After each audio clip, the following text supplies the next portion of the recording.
High, কেমন আছো তোমরা সবাই? আমার নতুন একটা ভিডিওতে সবাইকে ওয়েলকাম।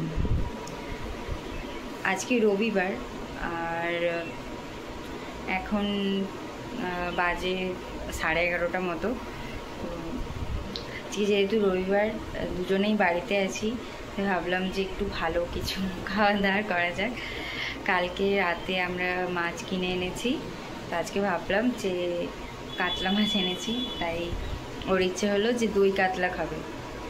আর এখন মা যাচ্ছিল একটু দাদার কাছে দেখা করতে, তাই এখানে কিছু দিয়ে আমাদেরকে দেওয়ার জন্য গাড়ি থেকে আর নামেনি, ও গেছে জিনিস আনতে। তো চলো তোমাদেরকে দেখাই রান্নার জন্য কি কি প্রিপারেশান নিলাম। এই যে রান্নার জন্য এখানে দুটো জিনিস হবে। একটা হচ্ছে যে ভোলা মাছ এনেছে, সামুদ্রিক ভোলা, সেটা দিয়ে সর্ষে রান্না হবে। তো এখানটায় আছে সর্ষে পোস্ত বাটা, আর এটা আছে দই কাতলা করার জন্য কাজু, মৌরি আর পোস্ত বাটা। দইয়ের জন্য তো দই তো মাস্ট, টক দই আছে এখানে। নর্মাল টক দই আনতেই পারতাম, তারপরে দিয়ে বললো যে না, ওগুলো ভালো হয় না অতটা, তাই আমুলেরটা নিয়েছি। আর এখানে গোটা ফোড়নে দেওয়ার জন্য মশলাগুলো রেডি করা আছে। এখানে তো গুঁড়ো মশলা আছে, আর এই যে একটু পেঁয়াজ কুচি করা, এখানে পেঁয়াজ বাটা, আদা বাটা, রসুন বাটা, আর এইগুলো কাটা নেই, ধুয়ে রেখেছি, এগুলো কাটা হবে। আর তোমাদেরকে মাছগুলো দেখিয়ে দিই। এই যে কাতলা মাছ, সবগুলো যদিও এখন রান্না হবে না। আর আর দেখিয়ে দিই যে আর আছে ভোলা মাছ, এই যে ভোলা মাছ। চলো তোমাদেরকে আজকে পুরো রেসিপিটাই শেয়ার করব, কিভাবে কি রান্না বান্না করছি না করছি, দেখা হচ্ছে। কড়াই গরম হয়ে গেছে, এবার তেলটা দিয়ে দিচ্ছি।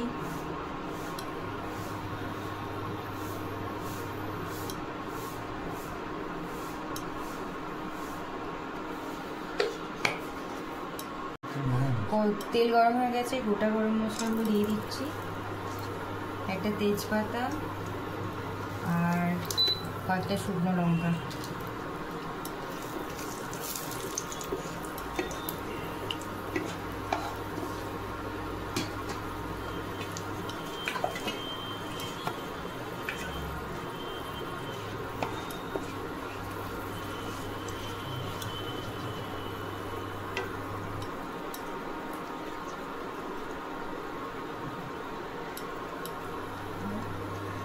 পেঁয়াজ বাটা দিচ্ছি এবার।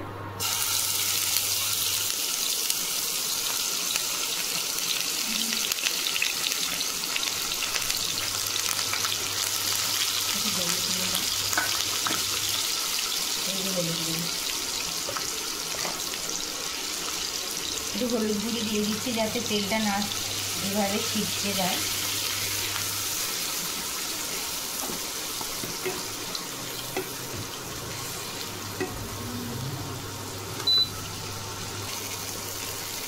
পেঁয়াজটা একটু ভাজা ভাজা হয়ে গেছে, এবার ওই জন্য আদা আর রসুনটা দিয়ে দিচ্ছি, আদা রসুনের পেস্ট করে রেখেছি।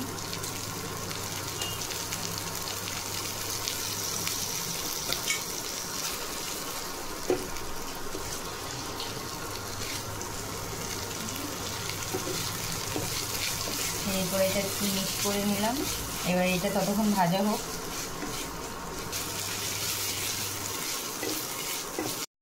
এই যে ততক্ষণ একটু দইটা ফেটিয়ে নিচ্ছে। মশলা থেকে এখন একটু তেলটা ছেড়ে দিয়েছে, তাই এখন দিচ্ছি এই যে বেটে রেখেছিলাম কাজু আর পোস্ত আর মৌরির যে পেস্টটা, ওটা এখন দিয়ে দিচ্ছি।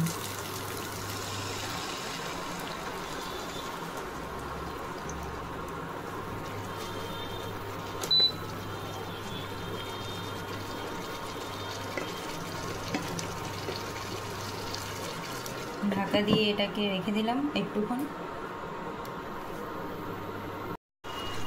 লবণটা একটু দিয়ে দিচ্ছি, একটুখানি দিলাম, হ্যাঁ ঠিক আছে, স্বাদ মতো দিলাম। মশলাটা অনেকটাই কষা হয়ে আসছে, এই জন্য একটু ধনে গুঁড়ো আর একটুখানি জিরে গুঁড়ো দিলাম।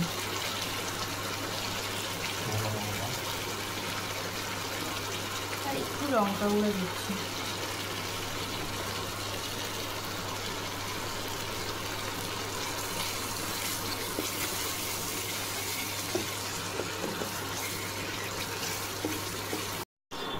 এই যে মশলা থেকে তেলটা ছেড়ে দিয়েছে, এরপর টক দইটা দিয়ে দেবো। টক দই দেওয়ার সময় তো পুরোই কমিয়ে দিতে হবে, তাই একদম কমিয়ে দিচ্ছি। টক দইটা দিয়ে দিচ্ছি।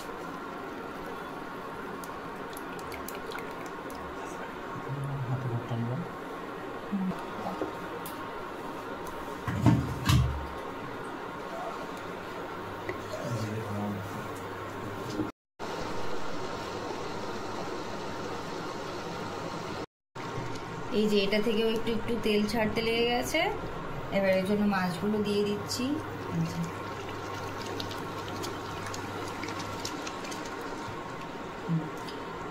এবার এখানটা একটু ঢাকা থাক, তারপর দেখাচ্ছি।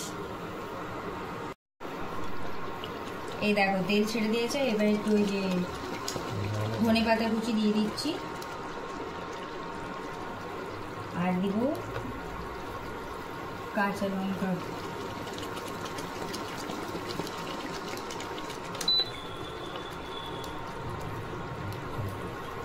আমাদের দই কাতলা রেডি।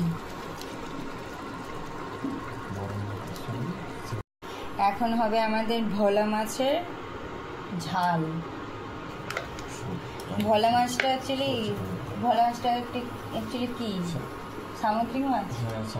তাহলে আমি ঠিকই বলেছি। কড়াইটা গরম হয়ে গেছে, তেল দিয়ে দিচ্ছি।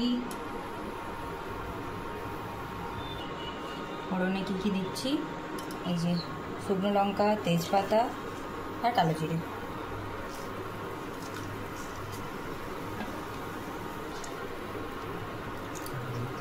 এবার দিয়ে দিচ্ছি পেঁয়াজ কুচি।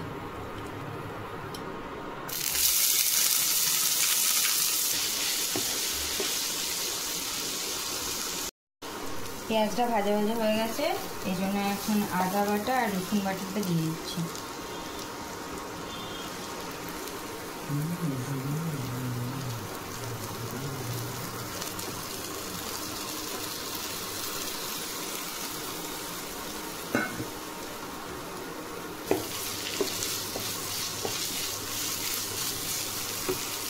এবার এটা ভালো করে ভেজে নিচ্ছি। আদা রসুনটা ভালো হয়ে গেছে, সেই জন্য এখন দিচ্ছি এই যে সর্ষে আর পোস্ত বেটে রেখেছিলাম, ওটা দিয়ে দিচ্ছি।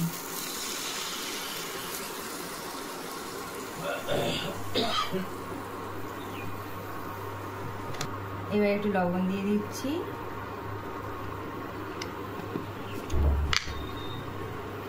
একটু হলুদ,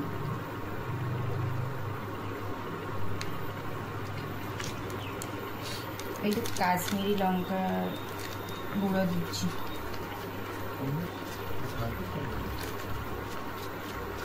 আমার এখানটা পুরো নোংরা হয়ে গেছে।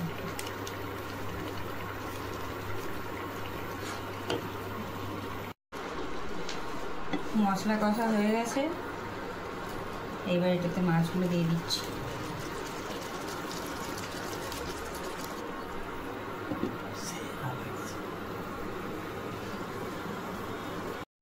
মশলা কষা হয়ে গেছে, সব হয়ে গেছে, এবার শুধু এই যে ধনেপাতা দিলেই কমপ্লিট।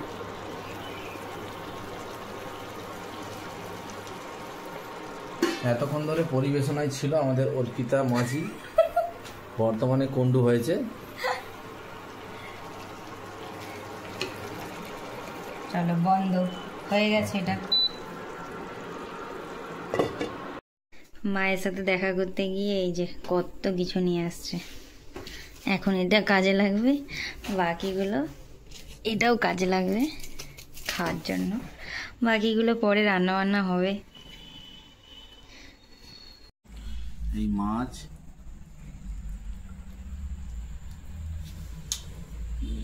দারুণ লাগছে।